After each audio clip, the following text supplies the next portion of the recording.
Doctor साहब लोग जितना समय लगाएंगे उतना पैसा मिलेगा, जितना देर नहीं प्रैक्टिस किए पैसा नहीं मिलेगा। तो आप आए हैं तो इसलिए आपका विशेष धन्यवाद। हमारे पिताजी डॉक्टर थे तो हमको मालूम है, पत्नी भी मेरी डॉक्टर है। तो आपसे मेरा अनुरोध है कि आज मिलने का कारण ये है कि आपके मन में अगर कोई सवाल है, आप 1.5-2 साल से अपनी व्यस्तता के बीच में, समाज की अपनी समझ के बीच में सुन रहे हैं कि कोई आदमी पैदल चल रहा है, कुछ बात कर रहा है राजनीति का, जिससे आपका कभी सरोकार यदा कदा होता है। उसको लेकर अगर आपके मन में कोई सवाल है, उसको लेकर अगर आप कोई सुझाव देना चाहते हैं, तो मोबाइल में देखे हैं 2 मिनट का रील आया, कुछ देखे, कुछ समझे, कुछ नहीं समझे। आपकी अपनी अवधारणा है 50 साल की कि समाज कैसे चलता है। नेताओं के बाद सबसे ज्यादा समाज से जो जुड़ा 2 वर्ग है, वो एक पुलिस प्रशासन वाले लोग हैं, एक वकील साहब लोग हैं और डॉक्टर हैं, जो समाज से सीधे तौर पर डेली सैकड़ों लोगों से आप 2-4 होते हैं। तो आपका अनुभव, आपके प्रश्न, आपकी शंकाएं, अगर आप उस पर कुछ बोलना बताना चाहते हैं तो आपसे सीखना भी चाहते हैं, और जो मैंने देखा, जो मैं करने का प्रयास कर रहा हूं, अगर उसको लेकर आप कुछ पूछना चाहते हैं तो वो भी बेझिझक होकर पूछिए। कड़वी बातें कहनी है तो वो भी जरूर कहिए। आप लोग तो दवा देने में माहिर हैं, तो डॉक्टर को पहले रोगी को कहते भैया सुई लगेगा इस बार बहुत, लेकिन घाव है तो सुई तो लगाना पड़ेगा। तो कड़वी बात भी कहनी है तो उसमें हिचकिचाइए नहीं, जो सवाल करना चाहते हैं करिए। इसमें कई लोग नॉन डॉक्टर्स भी बैठे हुए हैं, आप भी अपना, चूंकि डॉक्टरों की संख्या ज्यादा है इसलिए डॉक्टरों को मैं कह रहा हूं, बाकी दूसरे लोग भी अपना सवाल कर सकते हैं। बहुत बहुत धन्यवाद।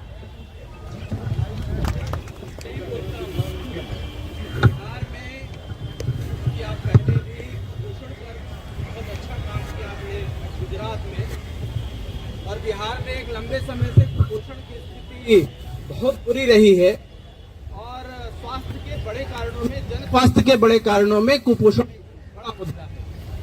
लंबे समय से बहुत सारे राजनीतिक दलों का मैं मैनिफेस्टो पढ़ाता रहा हूँ।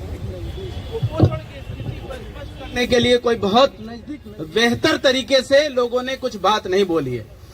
महाशय, मैं माफी के साथ कहना चाहता हूं कि आपके रील को लगातार देखते हुए भी आपके द्वारा ये स्पष्ट दिशा निर्देश नहीं हुआ, या आपकी इसमें कोई भी बातचीत नहीं हुई कि बिहार में नंगे पैर चलने वाले बच्चे, ऊपर वस्त्र नहीं है, हड्डियां दिख रही हैं, लेकिन कुपोषण को दूर करने के लिए जन स्वराज में किस तरीके व्यवस्था हो।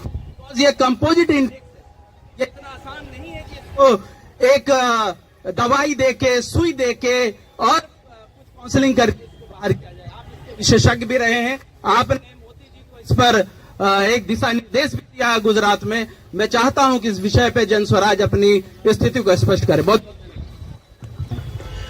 मुझे ये जानना है कि अगर आपकी सरकार आती है तो हेल्थ में किस तरह का व्यवस्था परिवर्तन आप करेंगे, क्योंकि कोई भी सरकार आ रही है, व्यवस्था तो वही है। एक मिनिस्टर होते हैं, उनके नीचे सेक्रेटरी होते हैं, उनके नीचे उनके जूनियर होते हैं और बाकी लोग होते हैं, तो व्यवस्था तो वही होती है। आप इसको कैसे चेंज करेंगे और कैसे इस व्यवस्था में बदलाव लाएंगे ताकि सुधार जो है निचले स्तर तक पहुंच पाए? मैं doctor Rajesh Kumar Sinha, Patna medical college के 79 बैच का हूँ। मैं थोड़ी से 2 मिनट 4 मिनट समय लूँगा, ज़्यादा नहीं लूँगा। जब देश गुलाम था, आज़ादी की लड़ाई चल रही थी, लोगों को सपना दिखाया जाता था देश आज़ाद होगा, हाँ अपना देश आज़ाद होगा, अपना राज होगा, दूध की नदियाँ बहेंगी, कोई भूखा नहीं रहेगा। देश 15 अगस्त 47 को आज़ाद हुआ, सच्चाई सबको पता है। उसके बाद क्या हुआ? 1971 में इंदिरा गांधी ने नारा दिया गरीबी हटाओ, भारी बहुमत से विजयी हुई। 1947 की गांधी की आज़ादी भूमिहीन, गरीब, अनपढ़ के लिए सब बेकार साबित हुआ। 1974 में जेपी मूवमेंट हुआ। 4 मैटर था, बेरोजगारी, भ्रष्टाचार, शिक्षा में परिवर्तन और महंगाई पर हुई। गरीबी हटाओ के नारे पर जीती इंदिरा गांधी की सरकार को आपातकाल लगाना पड़ा। 1977 में गरीबी हटाओ सरकार हार गई, जनता सरकार आ गई। 1974 की जेपी मूवमेंट के 50 साल हो गए। उनके प्रोडक्ट कितने भ्रष्ट हैं सबको पता है, वो कांग्रेसियों से भी ज्यादा भ्रष्ट निकले। Once again JP movement fail हुआ। 2012 में अन्ना हजारे मूवमेंट हुआ, उसका भी क्या हुआ सबको पता है। उसमें बहुत लोगों का विश्वास, पढ़े लिखे लोग नौकरी छोड़ के आए थे। और बहुत विश्वास के साथ आए थे। चूंकि Arvind Kejriwal IR Indian revenue service का था, उसके एक दाग नहीं था। अब मेरा आपसे एक क्वेश्चन है, अन्ना हजारे मूवमेंट के प्रोडक्ट अरविंद केजरीवाल और उनके साथी जो भ्रष्टाचार विरुद्ध जनता द्वारा भारी बहुमत से चुनाव जीत के आए, अधिकांश मोरल, ऑनेस्ट एंड कैरेक्टर के नहीं रहे, साथ ही साथ करप्शन में भी लिप्त रहे। अब आपकी पार्टी से जीते विधायक सत्ता में आने के बाद honest, moral, character and corruption free रहेंगे कि क्या गारंटी आप दे सकते हैं? ठीक, थैंक यू।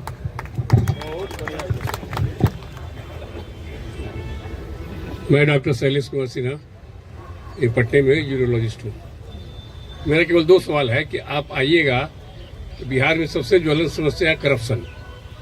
हर एक जगह पूरे बिहार में छोटे से बड़े डिपार्टमेंट में करप्शन है। उसको कैसे आप हटाइएगा? दूसरा जो है, बिहार में जातिवाद है और लोग वोट भी देते हैं जात के नाम पर, इसको कैसे आप रिमूव कीजिएगा? Thank you. मेरा नाम इसहाक असर है। मैं पूछना ये चाहता हूँ आपसे कि मुसलमानों में अभी जन स्वराज या आपके प्रति ये विचार है कि आप भाजपा के बी टीम हैं, तो हम लोग मैदान में जाएंगे तो उन लोगों को कैसे समझाएं?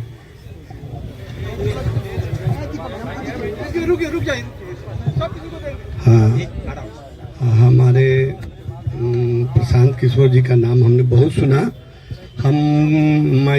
मेरा नाम डॉक्टर राणा नरेंद्र कुमार सिंह है। मैं एक अस्पताल गैस्ट्रो का जी चलाता हूँ, जहाँ पर स्पेशलिस्ट लोग हैं। मैं 40 वर्ष से कार्यरत हूँ, लेकिन इस पार्टी के प्रति मेरा झुकाव तब हुआ जब हम अपने कार्य से निवृत्त हो गया। मैं 40 साल में अपने जीवन का 35 साल सिर्फ अपने सुधार में लगाया, और आज मैं ये कहते हुए बहुत दुखी होता हूँ कि मैं अपने सामने अपने परिवार को बना लिया। हमारी पत्नी प्रोफेसर, हमारे बेटा डॉक्टर, इंजीनियर, NRI सब है, लेकिन समाज का जो स्थिति हम देखें उसमें कोई सुधार नहीं हुआ। और इस 37 साल में मैंने अपने को सिर्फ संभालते रहा, कभी यहाँ पोस्टिंग, कभी वहाँ पोस्टिंग, और इसके लिए मैं खुद जिम्मेदार हूँ कि पटना छोड़ के मुझे नहीं जाना है। लेकिन अंतिम समय में जो हमको मौका मिला 3 साल में, उसमें हमको जो आपका समाज में जिसको कहते हैं नेतागिरी कहिए या जो भी पॉलिटिक्स कहिए, उसका अंदाजा 2 एक्सपीरियंस हुआ। मैं कोई सवाल नहीं करता हूँ, मैं सिर्फ ये कहना चाहता हूँ कि मैं जब तक प्रशासन में रहा 3 साल, हमारे कलीग्स भी बैठे हुए हैं, मैंने जब भी कोई डिमांड किया, ये होता था कि देखिए डॉक्टर साहब, मांगना आसान है, चलाना मुश्किल है। मैंने ये विश्वास दिलाया सरकार को। कोरोना के पीरियड में मैंने जो 2 साल मेहनत किया, उसका फल मैं बताता हूं आपको। और मैं दूसरा ये बात कह सकता हूं कि जो आपके पास साधन उपलब्ध है, उसको में आप उसके व्यवस्था को एटलीस्ट लागू करा दीजिए। जो क्या है नहीं है, मैं 2-3 एग्जाम्पल आपको दूंगा, सजेशन है, इसको एग्जाम्पल मानिए। मैंने जब अस्पताल में गया, वहां मुर्दा को ले जाने के लिए 40,000, 50,000, 20,000, 10,000 रुपये मरीज से लिया जाता था, जबकि सरकार का ये मतलब फैसला है और ये सुविधा है कि बिहार के किसी कोने में मरीज को पहुंचाने के लिए, डेड बॉडी को पहुंचाने के लिए 1 रुपया नहीं लेना। और मैं 3 साल में गारंटी के साथ कहता हूं कि वहां जो ये लागू कराया, उसमें मुझे काफी परेशानी हुई। दूसरा, आप लोगों ने बोला जात और पात पर जो वोट है, मुझे बहुत छोटा अनुभव है नेतागिरी का, सब लोग जानते हैं। बांकीपुर क्लब एक जगह है जहां इलेक्शन होता है। मैं आज से जब 7 साल पहले वहां के जो डायरेक्टर, वहां पर के जो सेक्रेटरी और ट्रेजरर हुआ करते थे, 20 साल से हेर और फेर, जो अभी आपके बहुत बड़ा प्रशासन में है, ये जाता है वो आता है, जब उसका खिलाफ कीजिए वो सपोर्ट कर देता है, उसका खिलाफ कीजिए वो सपोर्ट कर देता है। इस ग्रुप से आपको लड़ना है। मैंने उस ग्रुप के आदमी हमको बोला कि भाई आप लड़िए। मैंने कहा हमको 2 वोट भी नहीं है। बोला मैं जिताऊंगा। 5 साल के बाद मैं जब जीत के आया, उसी का खिलाफत किया। वो बोला कि मैं आपको अपने पार्टी से निकाल दूंगा। मैं बांकीपुर क्लब में हिस्ट्री में पहला बार इंडिपेंडेंट जीता, और उस इंडिपेंडेंट खड़ा हुआ और जीता, उसका कारण सिर्फ एक था, कोई जात का लोग हो। मेरे जात का वहां मात्र 10% लोग हैं, लेकिन वो इलेक्शन कोरोना के बाद हुआ था, और कोरोना में जो हमने मेहनत किया, और जो वहां के गरीब से लेकर के जो बड़े बड़े लोग थे, बड़े बड़े लोग का मतलब मैं आपको ये बता देता हूं, जो शीर्ष स्थान पर बैठे हुए लोग हैं उनको जो मैंने जान बचाया और जो इज्जत किया, जब भी कोई जो बिरादरी के लोग वोट करते थे कि भाई हमको उनको नहीं देना, बोला देखिए डॉक्टर राणा का जो उसमें जो काम किया है उनको छोड़ के बात कीजिए, और मैंने हाईएस्ट वोट से जीता। तो मैं ये कहना चाहता हूं कि हमारे डॉक्टर समाज के लोग ये भूल जाएं कि क्या देंगे तब हम करेंगे। पहला काम ये मेरा है कि जो है मेरे पास उस सामर्थ्य में हम एटलीस्ट उतना को अगर लागू करा दे तो ये बहुत बड़ी बात है। और इसके लिए मैं प्रशांत जी किशोर जी से ये आग्रह करूंगा कि इसको एक चैनल बनाना है। मैं जब डिप्टी सुपरिटेंडेंट रहा बहुत अच्छा सिस्टम देखा। एक गांव का आदमी, 3 आदमी का मैं नाम लेता हूं, रूढ़ी जी का, रामकृपाल जी का और एक आदमी का, उन्होंने अपना एक पटना में एक मेडिकल सेंटर रखे हुए हैं। उनको पता भी नहीं है कौन आता है कौन जाता है। उनके क्षेत्र का आदमी उनको फोन करता है, वो हमको फोन करते हैं, और उनको पता नहीं है वो मरीज ठीक होके चला जाता है। ठीक होना खराब होना अलग बात है, जो सरकार का सुविधा है वो एटलीस्ट उसको उपलब्ध करा दिया। अब ये मेरा सजेशन है, हमारा एक्सपीरियंस है। एक छोटा सा मेरा ये रिक्वेस्ट है कि हमारे बड़े बेटा जो है ना रही हैं, वो भी आए हुए हैं, और उनका यही कहना था कि प्रशांत किशोर जी से मुझे मिलना है, लेकिन एक बात का मुझे भी जिज्ञासा है। उन लोग का भी 10 साल हो गया छोड़ के पटना आना चाहता है कि हम लोगों ने दिल्ली में जिस समय थे केजरीवाल जी के साथ उनके स्थान पर गए, ये गए। अब प्रशांत जी का भी हमको उस तरह का चेहरा नजर आ रहा है, लेकिन हमको ये भी भय लगता है कि प्रशांत जी के साथ जुड़ने वाले लोग प्रशांत जी को भी केजरीवाल की तरह नहीं बना दे। धन्यवाद। इंद्रजीत भाई है, इंद्रजीत भाई। मैं डॉक्टर पूर्णेंदु कुमार सिंह कटिहार से मैं आया हूँ। मैं सर को, प्रशांत सर को मैं सादर प्रणाम करता हूँ और यहाँ आए हुए सभी चिकित्सकों को भी नमस्कार करता हूँ। मुझे ऐसे कल आना था, आज मुझे पता चला कि चिकित्सकों की मीटिंग होने वाली सर के साथ, तो मैं आया हूँ। यहाँ जो भी डॉक्टर उपस्थित हैं बड़े बुद्धिजीवी हैं और समाज से जुड़े हुए हैं। करुणा, प्रेम, दया उनके अंदर भरी हुई है। वो हमेशा समाज के लिए जीते हैं, और उन्होंने कोरोना के समय में भी जो उन्होंने त्याग किया, जो लोगों को बचाने के लिए उन्होंने जो अपनी कुर्बानी दी, मैं उन सबको सैल्यूट करता हूं। आने वाला इतिहास, आने वाले बिहार के लोग उसे कभी भूलेंगे नहीं, उसे हमेशा याद रखेंगे। और मैं एक बात बता देता हूं, जब मैं श्री प्रशांत किशोर जी से 26 जनवरी को मैं जब बेगूसराय गया तो मिल नहीं पाया, शाम हो गई। 27 जनवरी को जब मैं सर से मिला, फिर 3-4 दिन के बाद 4 फरवरी को जाकर खगड़िया में पैदल यात्रा किया। मैं देखा, जब मैं उनसे मिला तो बड़ा प्रभावित हुआ। मैं इनके अंदर श्री जयप्रकाश नारायण और विनोबा भावे जैसा व्यक्तित्व दिखाई पड़ा। मैं इनसे प्रभावित हुआ। मुझे लगा कि एक व्यक्ति जो पूरे बिहार को बदलने के लिए निकला है, जो समाज को बदलना चाहता है, जो बिहार से गरीबी, बेरोजगारी और भुखमरी को दूर करना चाहता है, तो मैं क्या अकेला एक कटिहार जिले में कुछ भी काम नहीं कर सकता हूँ? मैं डॉक्टर के नाते, मैं जब डॉक्टर संजय से जब मैं बात किया फोन पर, मुझे मालूम हुआ कि चिकित्सा के क्षेत्र में जनसुराज में डॉक्टर संजय बढ़ चढ़कर हिस्सा ले रहे हैं, तो मैं इनसे पूछा कि क्या इधर भी कोई स्वास्थ्य चिकित्सा शिविर लगेगा क्या? इन्होंने बताया कि देर होगी, क्योंकि दरभंगा में, मधुबनी में, चंपारण में मुझे करना है। तो मैं भी सोचा कि बहुत देर हो जाएगी। मैं ऐसे परिवार से हूँ जहां मेरे दादाजी 2-2 बार कटिहार के सांसद रहे, मनिहारी से 4 बार विधायक रहे। देश के स्वतंत्रता की लड़ाई में उन्होंने बढ़ चढ़कर हिस्सा लिया। कई बार उन्हें जेल जाना पड़ा और श्री जयप्रकाश नारायण जी के कहने पर उन्होंने अपने पद से त्याग दिया था। आज तक मैं 35 सालों से किसी दल से नहीं जुड़ा। कई बार मौके आए, मुझे एक व्यक्तित्व की तलाश थी, ऐसे लोगों की तलाश थी जो लगा कि नहीं, देश को बदलना चाहता है, जहां से गरीबी, अशिक्षा, भुखमरी को दूर करना चाहता है। मैं अकेला निकल गया। मैं अपने सैलरी के पैसे से लोगों में दवाई बांटता हूँ। कटिहार जिले के हर पंचायत में मैं 17 मार्च से कैंप स्टार्ट किया हूँ, गांव-गांव जाता हूँ। मैं अकेला निकला था, आज कारवां बनता जा रहा है। मुझे कोई सहयोग नहीं था शुरू में, और मैं प्रत्येक रविवार को कैंप करता हूँ। और शाम में ड्यूटी खत्म करने के बाद मैं कम्युनिटी मेडिसिन का हूँ, professor and head of the department हूँ।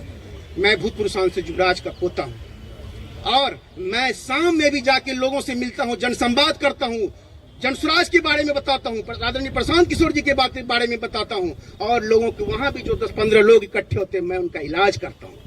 मैं एक बार, मैं कुछ दिन पहले, अभी 8 से 10 दिन पहले एक वीडियो देखा। जिसमें कि एक टायर बनाता हुआ बच्चा, जो साइकिल का टायर बनाता है, उसका नाम देश प्रेमी है। वो इंटरव्यू कोई पत्रकार ले रहा था तो कह रहा है कि बच्चे बाबू तुम्हारा नाम देश प्रेमी? हाँ देश प्रेमी है। कितना कमा लेते हो? हाँ आटा हो जाए छे, चावल हो जाए छे, कोई दिन भूखले सूख जाए छे। उसके बाद जो मैं सर का इंटरव्यू देखा, मैं अंदर से रो रहा था। मैं घर में जब वो इंटरव्यू देखा, मेरे आंख में आंसू आ गए। मेरी पत्नी बोली कि क्यों रो रहे हो, क्यों आंख में आंसू है? तो मैंने कहा कि नहीं ऐसे कोई बात याद आ गई, मैं आंसू पोंछ लिया। क्या हालत है, क्या देश की, क्या बिहार की व्यवस्था है 35 सालों से, क्या लोगों ने बना के रखा है। आप बुद्धिजीवी लोग हैं, आप आगे आए, आप नहीं आगे आएंगे तो कौन आएगा। ऐसे मैं कई वीडियो को देखता हूँ, मैं थोड़ा इमोशनल भी हूँ। जब मैं गांव में जाता हूँ तो आप बिलीव नहीं करेंगे क्या व्यवस्था है चिकित्सा की।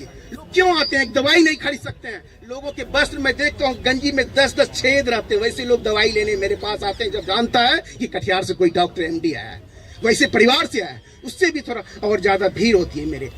तो बड़ा दुख होता है। कोई आदमी अपने पत्नी को अग्नि मुखाग्नि देकर, बेटा शायद नहीं है, दे करके वैसे से कई सीन देखने को मिलते हैं। और वो अभी 13 दिन के बाद श्राद्ध होता है हिंदू समाज में, वो आदमी आ जाता है हमसे दिखाने के लिए, दवाई लेने के लिए। बड़ा दुख होता है। जब सीन देखता हूँ तो लगता है कि कौन, क्या भ्रष्टाचार है इस राज्य में। 35 सालों तक कोई परिवर्तन नहीं हुआ। वो सिर्फ आदरणीय प्रशांत किशोर जी के नेतृत्व में ही कुछ हो सकता है। और मुझे लगता है कि संपूर्ण क्रांति से भी एक बड़ी क्रांति वो बिहार में आने वाली है। और हम लोगों को सबको मिलकर, बुद्धिजीवियों को कंधे से कंधा मिलाकर श्री प्रशांत जी के नेतृत्व में काम करना है। मैं सर से एक क्वेश्चन पूछूंगा सिर्फ कि सर, जब जनसुराज की सरकार बनेगी, आने वाले समय में जरूर बनेगी, तो क्या सर चिकित्सा के क्षेत्र में ये जनसुराज की क्या भूमिका रहेगी। जो जर्जर हो चुकी है समाज में, जो अस्पताल हैं, जो क्या कहते हैं माल नरिश के बच्चे हैं, जो एनीमिया के केस हैं, हाइपरटेंशन, डायबिटीज को सारी व्यवस्था स्वास्थ्य की चरमरा चुकी है। उसमें क्या योगदान होगा जनसुराज का, और डॉक्टरों की क्या भूमिका होगी जनसुराज में, मैं जानना चाहता हूँ। Thank you sir. जितने भी आपने सवाल किए हैं वैलिड सवाल है। आपके डाउट्स, आपकी शंकाएं सब वैलिड ही है। किसी ने कहा कि आप तो पहले सब दल को जिताए हैं तो आप पर भरोसा क्यों करें। कोई कह रहा है कि अरविंद केजरीवाल ठगा है तो अब आपको क्यों फिर से मौका दे। डॉक्टर साहब ने तो पूरा 77 से पूरा हिस्ट्री ही पढ़ के बताया। 77 से ही 47 से तो ज्यादा आप राजनीति का आपको आइडिया नहीं है। मेरे भाई, कम से कम खुशी की बात यह है कि आप में इतनी चेतना बची हुई है, इतना हिम्मत बचा हुआ है कि आप आकर कुछ समाज या अपने विषय में कुछ बोल पा रहे हैं।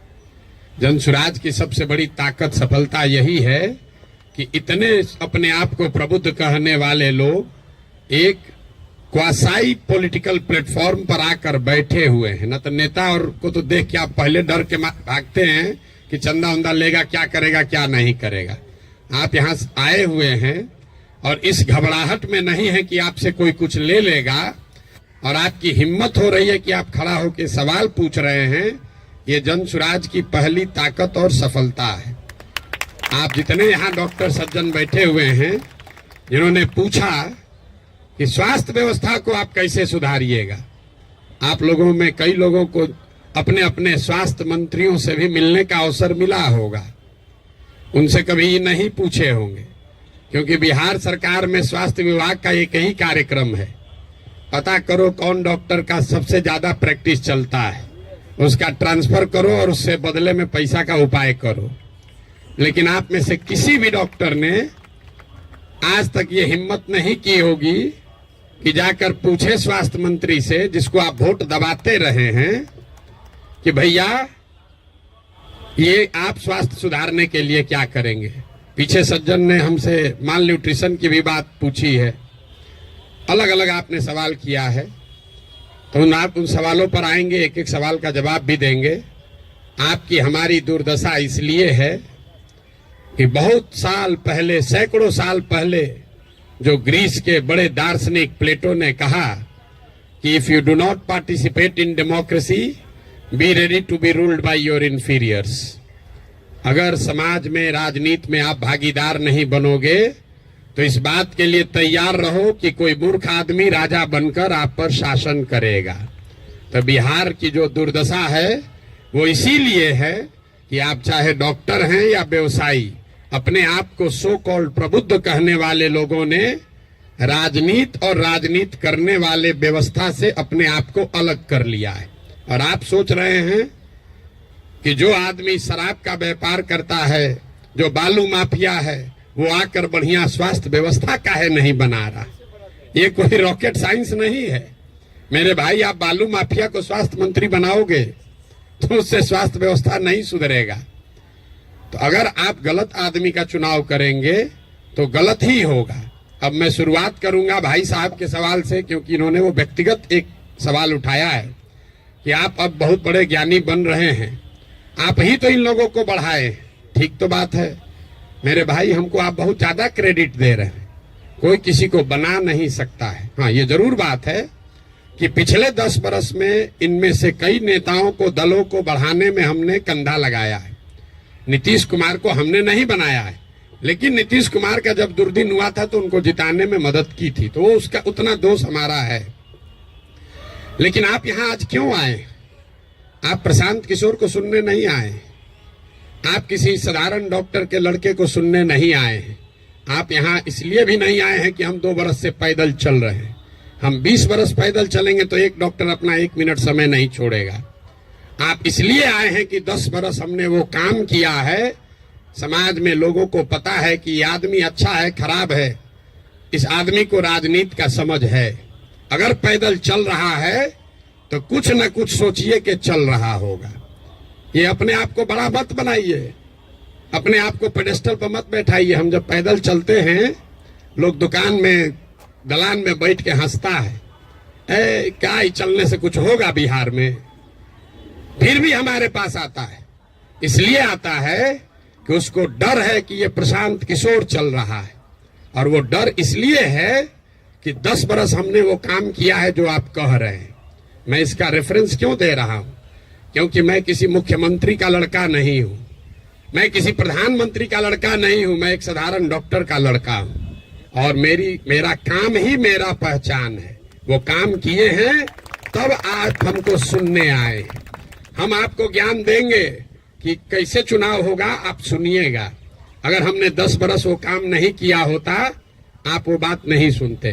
लेकिन लालू यादव का लड़का, राजीव गांधी का लड़का अगर आकर आपको ज्ञान दे, तो चाहे जीवन में एक भी चुनाव न जीता हो, आप उसकी बात को खूब गौर से सुनिएगा, क्योंकि वो बड़े बाप का लड़का है।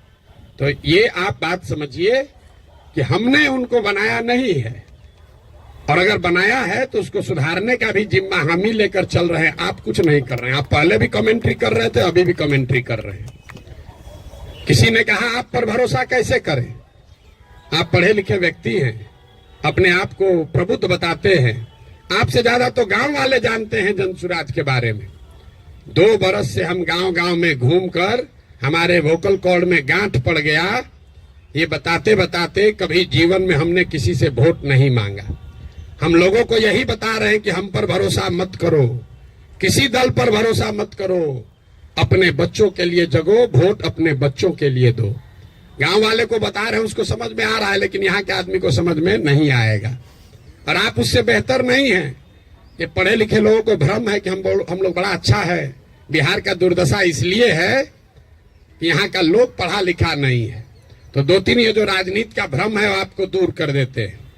बहुत लोगों को लगता है कि जो पढ़ा लिखा नहीं है इसलिए बिहार का दुर्दशा है। इस भ्रम को बिल्कुल दिमाग से हटा दीजिए। जितनी गलती पढ़े लिखे लोग कर रहे हैं, उससे कम गलती अनपढ़ लोग कर रहे हैं। जितनी अगर जाति की बात ले लीजिए, हिंदू मुसलमान की बात ले लीजिए, भ्रष्टाचार की बात ले लीजिए, तो पटना में जितने लोगों को आप जिता रहे हैं, पीछे के लोग तो फिर भी उलट पलट रहे हैं। पटना का विधायक पिछले 20-20 बरस से चुनाव नहीं हारे। और पटना की क्या दुर्दशा है आप लोगों को पता है। तो पढ़ा लिखा वोटर कहीं इस बात का प्रमाण नहीं है। जब देश आजाद हुआ तो इस देश में कुल 18% लोग साक्षर थे, 82% लोग निरक्षर थे। 82% इलिटरेट समाज ने गांधी को अपना नेता बनाया, अंबेडकर को, नेहरू को, पटेल को, बोस को चुना। आज पेपर पे बिहार में 77% लोग पढ़े लिखे हैं और आपने पिछले 30 बरस में किसको नेता बनाया है ये आपको हमको बेहतर पता है। इस बात का प्रमाण नहीं है कि पढ़ाई लिखाई से आप अच्छा वोटर बन जाएंगे। मनमोहन सिंह जी देश में जीवन में सिर्फ एक ही बार चुनाव लड़े, दक्षिण दिल्ली से चुनाव लड़े और बीजेपी के एक साधारण कार्यकर्ता से चुनाव हार गए। बीजेपी के एक साधारण कार्यकर्ता ने मनमोहन सिंह जैसे बड़े इकोनॉमिस्ट को चुनाव हरा दिया और वो चुनाव झंझारपुर से नहीं लड़े, वो चुनाव मधुबनी से नहीं लड़े, बिहार से नहीं लड़े कि जाति पर सब वोट पड़ता है। दक्षिण दिल्ली के उस लोकसभा से लड़े जहां पर सबसे ज्यादा पढ़े लिखे, सबसे ज्यादा high capita per capita income वाले लोग वोटर हैं। उन्होंने मनमोहन सिंह जैसे बड़े इकोनॉमिस्ट को छोड़कर एक साधारण कार्यकर्ता को चुना। इसका कोई प्रमाण नहीं है। हम लोग घर में कहते हैं कि हमारी दादी पढ़ी लिखी नहीं थी लेकिन बड़ा समझदार थी, लड़का पढ़ लिख गया है लेकिन बड़ा लंपट है।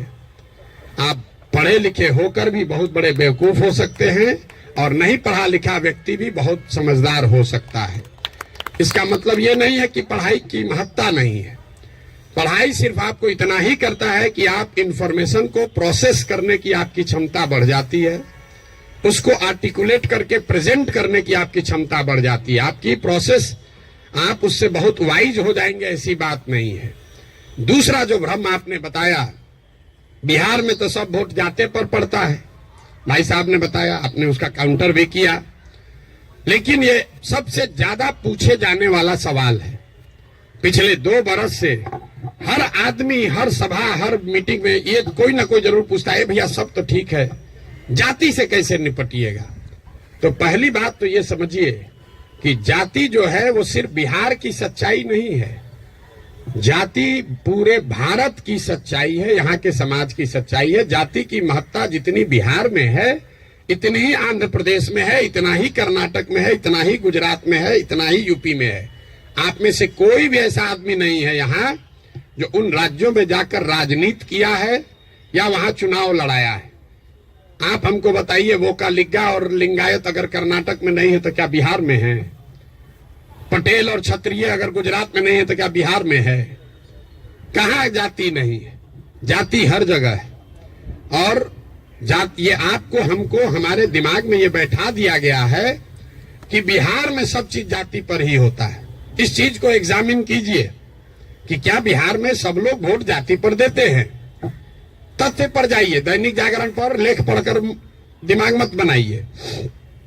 हम आपको 4 उदाहरण अभी देंगे, आगे क्या होगा छोड़ दीजिए, पीछे क्या हुआ है वो बताते हैं, आपको अपने आंख खुलेगा। 1984 में बिहार में कांग्रेस को बहुत बड़ी सफलता मिली थी। करीब करीब उस समय बिहार झारखंड जो एक साथ था, 54 में 53 सांसद कांग्रेस के जीते थे। यहां बैठे जितने साथी हैं उनसे पूछूंगा उस समय कांग्रेस को कैसे वोट पड़ गया। राजीव गांधी के जाति के बहुत लोग तो नहीं रहते हैं बिहार में, तो आप बताएंगे कि वोट राजीव गांधी को नहीं पड़ा, वो तो इंदिरा गांधी की मृत्यु हुई। उस मृत्यु से जो सहानुभूति की लहर बनी उसमें जाति पाति छोड़कर सबने कांग्रेस को वोट दिया। सब लोग मुड़ी हिला रहा है, उसको लिख लीजिए। फिर पूछेंगे 1989 में इसी बिहार में क्या हुआ, बीपी सिंह जी के नेतृत्व में कैसे पूरा जनता दल बिहार जीत गया। आप में से ज्यादातर लोग बताएंगे कि जनता दल को वोट नहीं पड़ा, वोट उस समय पड़ा बोफोर्स के नाम पर। बहुत बड़ा एक माहौल बन गया था भ्रष्टाचार के खिलाफ। लोगों ने कहा राजा नहीं फकीर है, देश का तकदीर है, सब ने जाकर बीपी सिंह को वोट दिया। इसको भी नोट कर लीजिए। फिर आपसे पूछेंगे 2014 में क्या हुआ, मोदी जीत गए, भाजपा कैसे जीत गया बिहार में। तो आप कहेंगे भाजपा का तो कोई ताकत ही नहीं था, वोट भाजपा को नहीं पड़ा, मोदी को पड़ा। मोदी के नाम पर ऐसी लहर बन गई कि समाज के हर वर्ग ने जाकर मोदी को वोट दिया। फिर आपसे पूछेंगे 2019 में क्या हुआ, तो लोग बताएंगे यहाँ राजनीति तो सब बात करता है कि भैया एकदम कांटे का मुकाबला था। ये जो पुलवामा हुआ ना, उसके बाद समझिए कि हर जात का आदमी जाकर मोदी को ही वोट दे दिया। इन चारों चुनावों को आप कागज में लिख लीजिए। 84 एक घटना है किसी बड़े नेता की मृत्यु और उससे उपजी हुई सहानुभूति की लहर। 89 एक विषय है भ्रष्टाचार, बोफोर्स और उससे बनी हुई लहर। 2014 में एक व्यक्ति है मोदी जिसके प्रभाव की लहर, और 2019 पुलवामा राष्ट्रवाद की लहर। ये आपको क्या बताता है? अगर कोई व्यक्ति, अगर कोई विषय, अगर कोई घटना, अगर कोई विचारधारा समाज के इमेजिनेशन को कैप्चर कर ले तो समाज में ये ताकत है कि वो जातियों से ऊपर उठकर वोट करता रहा है। आगे करेगा कि नहीं छोड़ दीजिए, करता रहा है। फिर भी आपको लग रहा है कि ना भैया यहां तो जातीय पर होता है, आप क्या एग्जाम्पल दे रहे हैं? हम आपको बता रहे हैं आपको क्यों लगता है। हमने कई चुनावों का उदाहरण आपको नहीं दिया, 4 ही का दिए। उन चुनाव में क्या हुआ? जब लड़ने वाला व्यक्ति या चुनाव, उसमें कोई ऐसी बड़ी घटना ना हो, कोई नया विकल्प ना हो, कोई चेहरा ना हो, कोई विषय ना हो, दोनों लड़ने वाले एक ही जैसे दिख रहे हैं, तो समाज भी कहता है भैया दोनों तो एक जैसा है, चलो अपने जाते को दे देते हैं। तो ज्यादातर समय जो चुनाव हुआ है पिछले 30-40 वर्षों में, वो कोई डिफरेंशिएटर नहीं रहा है। तो जिसको मीडिया कहता है बाहर वाला चुनाव नहीं है। अब आप कहिएगा तो लोकसभा का चुनाव का एग्जाम्पल दिए हैं, विधानसभा में ऐसा नहीं होगा। विधानसभा का एग्जाम्पल देख लीजिए। 2010 में नीतीश कुमार और भाजपा इसी बिहार में 206 विधानसभा जीतकर सरकार बनाए। उस समय नीतीश और भाजपा के गठबंधन में मोदी जी नहीं थे, मोदी जी का नाम इतना बड़ा नहीं था, अमित शाह नहीं थे, भाजपा की इतनी ताकत नहीं थी। उनके सामने उनका मुकाबला था लालू जी के गठबंधन से, जिसमें लालू जी थे, कांग्रेस थी और रामविलास पासवान जी थे। लालू जी की ताकत आज के तेजस्वी यादव से तो निश्चित तौर पर ज्यादा थी 2009 में। रामविलास जी की ताकत उनके लड़के से ज्यादा थी, और कांग्रेस भी उस समय 2009 में देश में सत्ता में थी। इसके बावजूद 2010 के चुनाव में एनडीए को, नीतीश और भाजपा को 206 सीट आया। वही गठबंधन जब वो 2020 में लड़े तो इस बार भाजपा के साथ मोदी भी हैं, अमित शाह भी हैं, देश में भाजपा की ताकत बढ़ी भी है। दूसरे साइड एनडीए में अब लालू जी के जगह तेजस्वी जी आ गए थे। रामविलास जी का दल तो उस गठबंधन में था ही नहीं, और कांग्रेस की भी ताकत कमी हुई। लेकिन एनडीए गठबंधन को 125 सीट भी मिलने में दम निकल गया। क्यों? क्या एनडीए को वोट देने वाले सारे जाति के लोग बिहार छोड़कर चले गए? नहीं।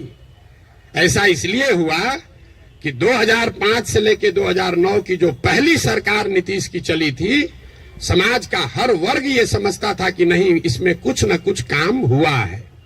तो जातीय समीकरण भी था और काम भी था, तो 206 सीट आया। लेकिन उसी बिहार में जब नीतीश का काम खराब हुआ तो उसी एनडीए गठबंधन को 125 सीट आया। आपको लोकसभा का उदाहरण दिया, विधानसभा का उदाहरण दिया, अब आपको मुखिया का उदाहरण दे देते। पिछले बार मुखिया के चुनाव में बिहार में 80% मुखिया चुनाव हार गया है, 80%, और वार्ड सदस्य करीब करीब 95%। सब लोग अपने जाति से जीत कर आए थे। कैसे हार गए चुनाव? ये भ्रम मत पालिए कि जाति से ही सब होता है। अगर सिर्फ जाति से, फिर कहेगा भैया कैसे आप हो सकता है? बिहार में नीतीश कुमार के जाति के कितने लोग रहते हैं? 2-2.5% रहते होंगे।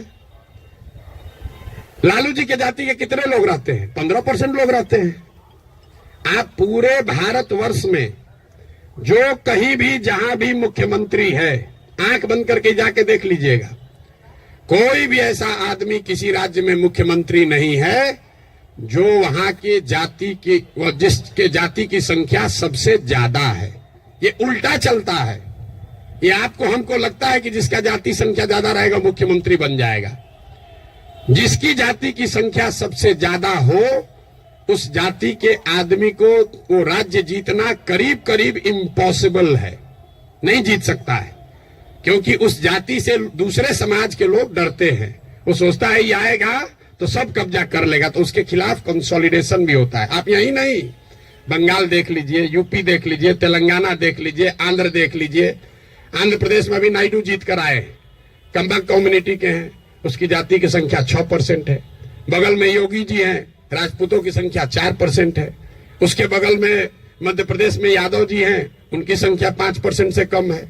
राजस्थान देख लीजिए, आप कहिए वो तो भाजपा का है, जितना रीजनल पार्टी है सबका उठाकर देख लीजिए, कहीं पर भी जिस जाति की संख्या सबसे ज्यादा है उसका नेता मुख्यमंत्री नहीं है। अब फिर यहाँ गलथेथाई का आदत है, कहेगा ना नीतीश तो पिछड़ा का नेता है। तो भाई अगर कोई नीतीश जी पिछड़ा का समीकरण गोलबंदी कर सकते हैं तो आप भी कर सकते हैं। आपको कौन रोका है? किसने रोका है कि कुशवाहा का जाति का कोई नहीं कर सकता है, या कोई ब्राह्मण नहीं कर सकता है, कोई राजपूत नहीं कर सकता है? भाई अगर कुर्मी समाज का आदमी कर सकता है तो कोई मुसहर भी कर सकता है, कोई कुशवाहा भी कर सकता है, कोई राजपूत भी कर सकता है। आप में वो क्षमता होनी चाहिए, वो प्रयास करने की का मादा होना चाहिए।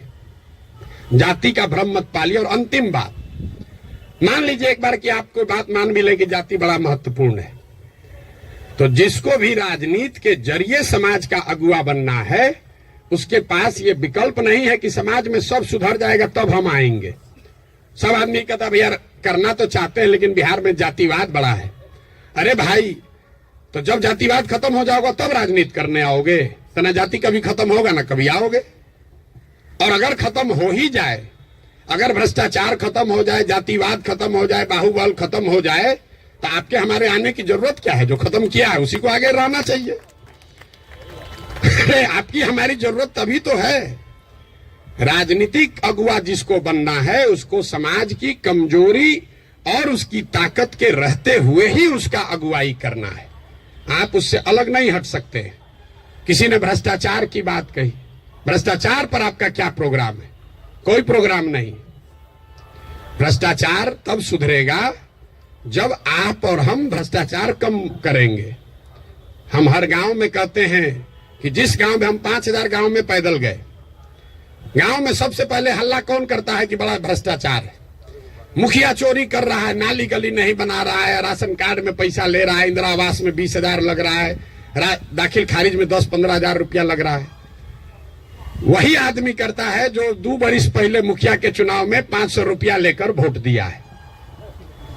सबसे पहले जो डॉक्टर साहब 50,000 रुपया देके खुद ट्रांसफर कराए हैं, बुरा नहीं मानिएगा, हमारे बाबूजी भी प्रैक्टिशनर थे, कि हमारा प्रैक्टिस ना गड़बड़ाए, हेल्थ मंत्री हमसे पैसा लेके हमको पोस्टिंग कर दे, अब बाकी सबके लिए ईमानदार हो जाए।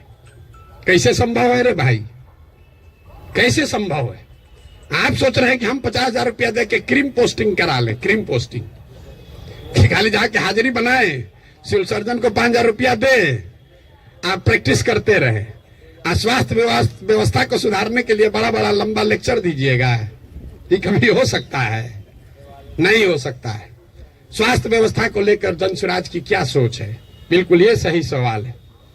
सिर्फ स्वास्थ्य व्यवस्था को लेकर नहीं, 2 संकल्प जो जनसुराज में हम लोगों ने दिया है कि बिहार के हर पंचायत का, बिहार का नहीं, हर पंचायत का 8,500 पंचायतों का हम योजना बनवा रहे हैं, पैदल चल के खुद जाकर देखकर। और ये तय किया जा रहा है कि उस पंचायत में पढ़ाई की व्यवस्था कैसे होगी, 800 से 1200 रोजगार के अवसर कैसे पैदा किए जाएंगे, और उस पंचायत में जिस तरह की भी खेती होती है उस खेती को खाने वाले खेती से कमाने वाला खेती कैसे बनाया जाएगा। ये 8,500 कार्यक्रम, 8,500 डॉक्यूमेंट जारी करेंगे। आप में से ज्यादातर लोगों को पढ़ने का भी समय नहीं होगा, लेकिन 8,500 पंचायतों का अलग अलग योजना बनाकर जारी करेंगे चुनाव से पहले। उसके साथ साथ बिहार के विकास के लिए जो 10 महत्वपूर्ण पहलू हैं उसमें स्वास्थ्य भी इंक्लूडेड है, उस पर भी 10 साल का विजन डॉक्यूमेंट बनाकर आपको चुनाव से पहले जारी करेंगे। ये बताएंगे कि बिहार में स्वास्थ्य की व्यवस्था को कैसे सुधारा जाए। आप उसको पढ़िए, समझिए, कुछ योगदान देना है योगदान भी दीजिए, सुझाव भी दीजिए, और अगर ठीक लगे तो अच्छा तब अपनाइए, हमारे कहने पर मत जाइए। अब आप कहिएगा कि अभी काहे नहीं जारी किए हैं? अभी इसलिए नहीं जारी किए हैं कि अगर अभी हम वो योजना जारी कर दें तो वो मेरी सोच होगी, उसमें आपकी और बिहार के लोगों की सोच समाहित नहीं है। पहले गांव गांव जाकर देखकर ये समझ रहे हैं, लोगों से पूछ रहे हैं कि क्या करना पड़ेगा। ज्यादातर आदमी कहेगा नया क्या देख लीजिएगा इसमें। हम आपको बता रहे हैं नया क्या देख लेंगे। हम भी बिहार के सरकारी स्कूल में पढ़े हैं। हमने अपने बाबूजी के क्लिनिक में देखा है 100 रुपया के मोनोसेफ नहीं खरीद पाने की वजह से इनके फ्लाइटिस के पेशेंट हाथ जोड़ के कहते हैं भैया मर जाए, लेकिन अब हम कुछ नहीं कर सकते, घर में कुछ नहीं बचा है। 100 रुपया तो हमको उसकी समझ है, लेकिन इसके बावजूद जब हम 2 बरस से चल रहे हैं पैदल, तो जो गरीबी, जो बदहाली, जो कष्ट मैंने जमीन पर देखा है, इसका मुझे कभी अंदाजा नहीं था। हम संयुक्त राष्ट्र संघ में पब्लिक हेल्थ में ही 10 बरस काम किए हैं, यहाँ राजनीति में से भी जुड़े रहे, लेकिन जितनी गरीबी बदहाली हम अपनी आंखों से देख रहे हैं, ये आंकड़ों से दिखने वाली गरीबी से कहीं ज्यादा है। आपने कुपोषण की बात कही, यहाँ सब डॉक्टर बैठे हुए हैं। आप में से ज्यादातर आदमी ऐसे होंगे जो शायद ही कोई 10 से ज्यादा हीमोग्लोबिन वाली महिला आपको देखते होंगे। यहाँ हम लोग जो एक स्टडी करा रहे हैं, देखते हैं, आप देखिएगा कल से ध्यान से। गांव में कहीं जाइए, 55-60 साल से ज्यादा उम्र की कोई महिला आपको सीधी खड़ी नहीं दिखेगी, सब बेंड हो गई है ऊपर से। तो न्यूट्रिशन आप न्यूट्रिशन समझते अगर हैं, आप लोग तो डॉक्टर हैं, तो आपको पता है कि लंबे समय तक हीमोग्लोबिन के कमी की वजह से और ग्रोइंग एज में कैल्शियम नहीं मिलने की वजह से बोन का स्ट्रक्चर इतना कमजोर है कि समय से पहले वो बेंड होने लगता है। ये जब आप गांव में चलिएगा तो देखिएगा। 5 फीट 4 इंच से ज्यादा, 5 फीट 5 इंच से ज्यादा उम्र हाइट की कोई महिला आपको दिखने वाली नहीं है। आपने ठीक कहा, न्यूट्रिशन कोई वन शॉट सॉल्यूशन नहीं है, एंड इंटरजेनरेशनल प्रॉब्लम है। जिस मोदी जी के किताब पेपर की आप बात कर रहे हैं, एक आंकड़ा आपको दे रहा हूं। आज से 300 साल पहले यूरोप में लोगों की एवरेज हाइट भारत में लोगों के एवरेज हाइट से 1.4 इंच कम होती थी। अब यूरोप में 300 साल में on an average 1.6 inch Bharat से ज्यादा हो गई है। 300 वर्ष में करीब करीब 3 इंच लंबाई का असर पड़ गया है। और दुनिया भर में जो डेवलपमेंटल इकोनॉमिक्स पढ़ते हैं उनको मालूम है कि हाइट और लाइफ टर्म अर्निंग में डायरेक्ट कोरिलेशन है। The taller you are more likely to earn higher income and wages than those who are not. इसका मतलब ये नहीं कि जिसका हाइट कम है पैसा कम कमा रहा है। तुरंत लोग गन्ना करने लगेगा कि तो बड़ा नाटा आदमी को देखें बड़ा पैसा कमा रहा है। Height is a reflection of your overall growth. अब डॉक्टर लोग को हम क्या बताएंगे, आपको समझ है, हाइट दिख रही है और ब्रेन का ग्रोथ आपको नहीं दिखता है। तो जो लंबे समय तक स्टडीज हुई हैं उसमें यह क्लियर बताया गया है कि हाइट और लाइफ टर्म अर्निंग, समाज के सोसाइटी में लाइफ टर्म अर्निंग का डायरेक्ट कोरिलेशन है। तो बिहार में यह परेशानी है, एक झटके में मेरे भाई साहब वो खत्म नहीं हो सकता है। यहां किसी ने पर कैपिटा इनकम की बात की।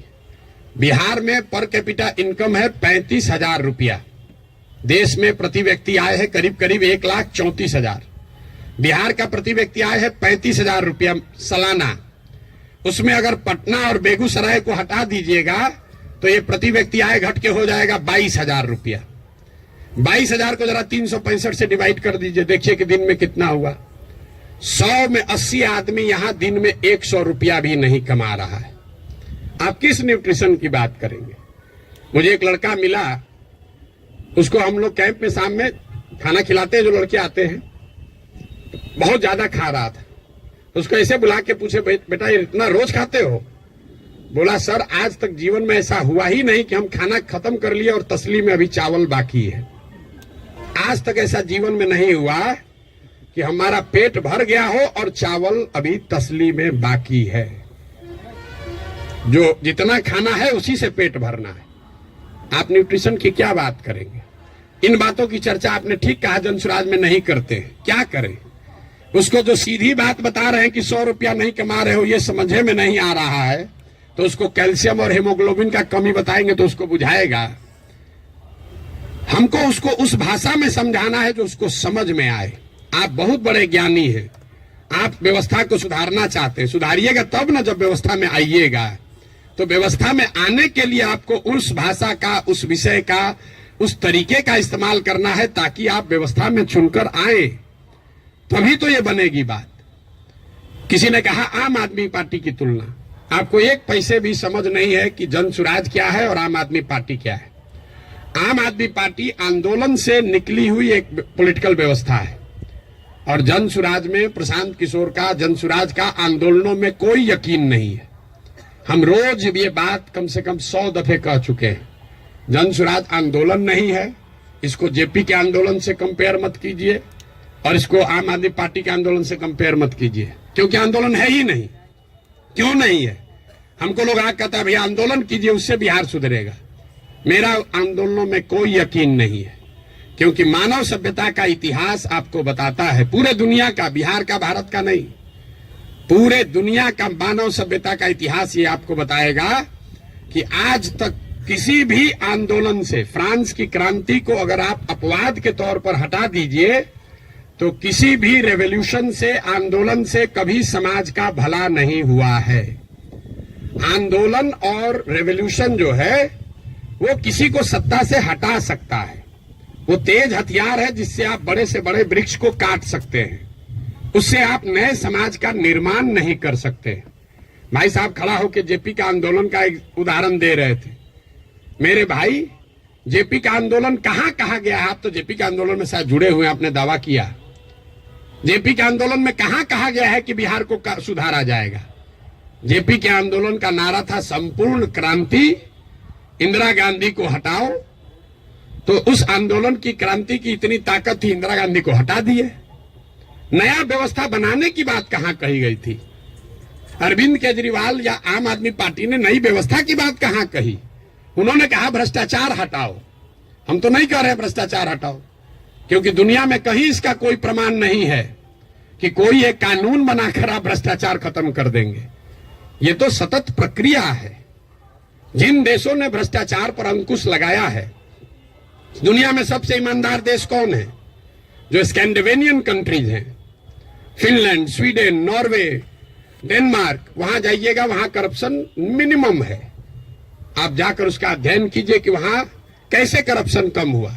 वहां अरविंद केजरीवाल थोड़े पैदा हुए थे, वहां जन लोकपाल करके कोई विधायक नहीं पारित हुआ। वहां भ्रष्टाचार 4 तरीके से कम हुआ है। पहला, समाज में ये जागृति बनी लंबे समय में कि अच्छे और स्वच्छ लोगों का चुनाव करो, मतलब इलेक्टोरल प्रोसेस को जहां तक हो सके उसको स्वच्छ बनाया गया। आप में से कुछ लोग सोशल मीडिया पर अभी देखे होंगे, नीदरलैंड्स का प्रधानमंत्री अभी आज से करीब 2 हफ्ते पहले 12 बरस प्रधानमंत्री रहने के बाद हटा है, तो वो साइकिल से अपने घर से अकेले निकल रहा है। तो वहां की समाज ने ये व्यवस्था बनाई कि स्वच्छ लोग स्वच्छ तरीके से वोट करें, स्वच्छ लोगों को चुने। दूसरा उन्होंने क्या किया? उन्होंने बहुत बड़े स्तर पर जन भागीदारी, लोकतंत्र को समाज में उतारा। सिर्फ सरकार चुनने की व्यवस्था को लोकतंत्र नहीं बनाया, जो सरकार के नीतिगत फैसले हैं उसमें समाज की भागीदारी करी। और चौथा, बहुत बड़े स्तर पर टेक्नोलॉजी का इस्तेमाल हुआ है। आप लोग जितने लोग आए हैं, ज्यादातर लोग नल जल योजना के बारे में सुने समझे होंगे, बहुत यहां ब्यूरोक्रेट लोग भी बैठे हुए हैं। नल जल योजना में अभी तक सरकार यही चक्कर में बहस में पड़ी है कि वहां चल रहा है कि नहीं चल रहा है। 25,000 करोड़ रुपया खर्चा हो गया। उसी सरकार में स्मार्ट मीटर लगाकर लोगों को यह पता है कि बिजली कितना कंज्यूम हो रहा है, लेकिन नल जल में अगर स्मार्ट मीटर लगाया होता तो कम से कम इतना तो पता चलता कि जो पानी चल रहा है कि नहीं चल रहा है। 25,000 करोड़ रुपया खर्चा कर दिया, लेकिन पानी को निकलने, मापने, उस पर बिल करने का कोई टेक्नोलॉजिकल सॉल्यूशन नहीं ढूंढा। तो ये 4 चीजें जो हैं उसको करके भ्रष्टाचार पर अंकुश लगाया जा सकता है। लोकतांत्रिक व्यवस्था को जहां तक हो सके उसको भ्रष्ट लोग और भ्रष्ट पैसे से बचाया जाए। दूसरा, जनता को नीतिगत मामलों में शामिल किया जाए। तीसरा, उनको भागीदार बनाया जाए, सरकारी सत्ता और संसाधन का विकेंद्रीकरण हो। और चौथा, बड़े पैमाने पर टेक्नोलॉजी का प्रयोग हो। अगर ये चारों का इस्तेमाल करेंगे तो भ्रष्टाचार पर अंकुश लगाया जा सकता है। खत्म ना हो सकता है, ना होने का हम दावा कर रहे हैं। तो वो सब बात मत कहिए कि हम आप कैसे खत्म कीजिएगा, हम ना खत्म करेंगे, हमारे बस का ही नहीं, हमारे कैसे खत्म हो जाएगा। सीओ साहब का 40 लाख रुपया लेके पोस्टिंग कीजिएगा, सीओ पैसा नहीं लेगा दाखिल खारिज में, ऐसा संभव है? 40 लाख रुपया लेकर अगर सीओ से को आप पोस्टिंग कीजिएगा थाना दीजिएगा, अगर किसी थानेदार को 20 लाख रुपया लेके, तो पैसा कैसे नहीं लेगा, लेगा ही लेगा। अब आपका एक और सवाल लोगों का जो रहता है, भैया इस पर कैसे भरोसा करें। भाई बिल्कुल मत भरोसा करो। जो पहले से आपको ठग रहा है, आप लोग डॉक्टर हैं, जो दवा पहले से फेल है उसको इस्तेमाल करना चाहते हो, लेकिन ट्रायल मेडिसिन कैसे, ट्रायल मेडिसिन का ट्रायल कैसे होता है?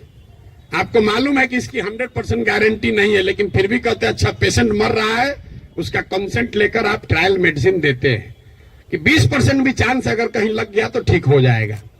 आप जनसुराज को वही ट्रायल मेडिसिन ही समझ लीजिए। पहले वाला तो पहले से एक्सपायर है। बताइए यहाँ के लोगों के बुद्धिमत्ता का जरा आलम देखिए।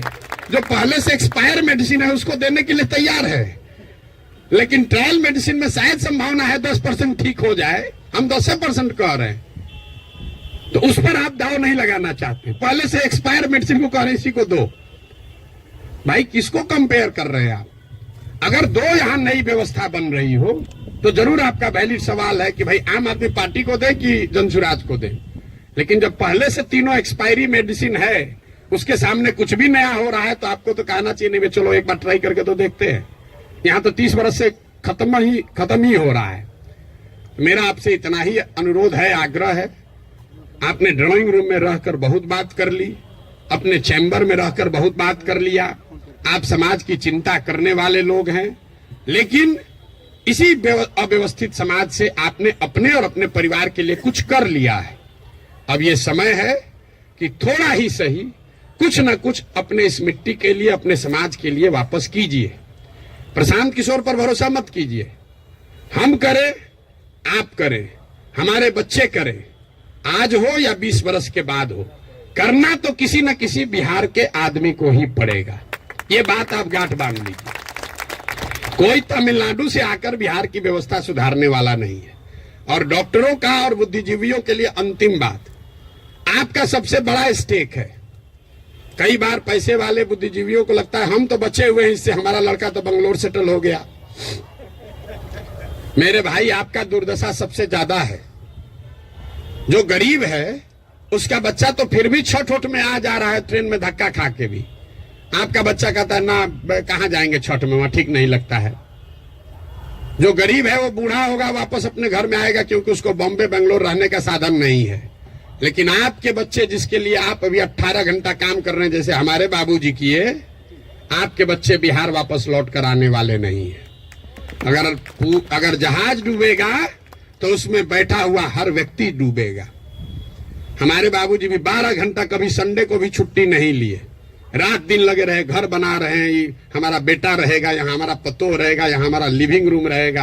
आज ही कोई आदमी आया था, भैया 4 बरस से आप घर नहीं गए, वहां बक्सरे मेरा घर है, सासाराम में भी घर है, 4 बरस से वहां कोई दिया बत्ती जलाने वाला भी नहीं है। और हम तो 4 बरस से छोड़े, हमारा लड़का अगले 40 बरस नहीं आएगा, चाहे हम में जितना। ये देखिए जिसका घर है, इनके बच्चे यहाँ नहीं है। इतना बड़ा बनाए हैं पटना में, इससे बड़ी प्रॉपर्टी पटना में नहीं होगी प्राइवेट। इनके बच्चे भी यहाँ नहीं है। अगर बिहार में वो व्यवस्था होती तो इस घर को बनाने वाले लोग भी यहाँ रहते। इस घर का ये बहुत बड़ा एग्जाम्पल है। अब देखिए इसकी दशा, जब इनके बच्चे यहाँ आकर नहीं रह रहे हैं, तो आप जो अपना मेहनत कर रहे हैं बेगूसराय में, मुजफ्फरपुर में, औराई में, कटिहार में, मेरे भाई कुछ नहीं बचेगा। इसलिए आपकी हमारी जिम्मेवारी है कि समाज को बनाइए, खड़ा कीजिए। अगर वहां अच्छा स्कूल खुल गया है तो आपका बच्चा आपके साथ रह के पढ़ रहा है। अगर यहाँ अच्छी व्यवस्था हो जाएगी तो शायद आपका बच्चा आपके साथ नौकरी करते हुए बिहार में रहेगा, वरना जड़ ही खत्म हो जाएगा। हम गांव में चलते हैं, देखते हैं जितने बड़े घर पुराने बने हैं सब करीब करीब भूत बंगला बन गया है, ढह कर खंडहर हो गया है। तो ये प्रबुद्धों को समझने सोचने का समय है। एक अवसर अगर मिला है, आपके पास जो भी क्षमता है, जिस तरीके से भी, कुछ नहीं है, आप कम से कम मन से आशीर्वाद तो दीजिए। सवाल क्या कर रहे हैं? आपको कोई कहता सवाल करने, हमको कोई दिक्कत नहीं, दिन भर आप सवाल कीजिए, हम तो दिन रात यही काम करते हैं। लेकिन सवाल करके आप किसी का भला नहीं कर रहे हैं, आप अपना ही नुकसान कर रहे हैं। अरे कुछ नहीं कीजिए, कम से कम कुछ अच्छा हो रहा है उसके समर्थन में एक आवाज तो लगाइए। वो भी नहीं कर सकते हैं, गुड विशेष आशीर्वाद तो दे सकते हैं। आपसे तो कोई पैसा मांगा नहीं, वोट तो देने आप जाइएगा नहीं ऐसे भी। वोट देने तो ऐसे भी नहीं जाइएगा। आपका वोट है कहाँ? आप अपने को जबरदस्ती बैठाए हुए हैं एवरेस्ट पर। आपको पूछ कौन रहा है? आपको पूछ कोई नहीं रहा है। तो अपने आप को रेलेवेंट बनाइए ताकि आपके आने वाली पीढ़ी इस जमीन से जुड़ी रहे। आप जिस काम को करने के लिए अपना अभी जीवन खपा रहे हैं, आपके पास 1 मिनट नहीं है कि सांस भी ले। जो चीज बना रहे हैं उसको भोगने वाला, उसका उपयोग करने वाला कोई नहीं बिहार में बचेगा आपका अपना, अगर आप बिहार की व्यवस्था को सुधारने के लिए कुछ न कुछ न करें। और ये आपकी हमारी नैतिक और मौलिक जिम्मेवारी भी है कि अगर भगवान ने हम लोगों के लिए अच्छा कुछ कर दिया है तो हम लोग की जिम्मेवारी है कुछ वापस हम लोग वापस इस समाज को दें। अब आपका और कोई सवाल है तो कर लीजिए। बहुत बहुत धन्यवाद।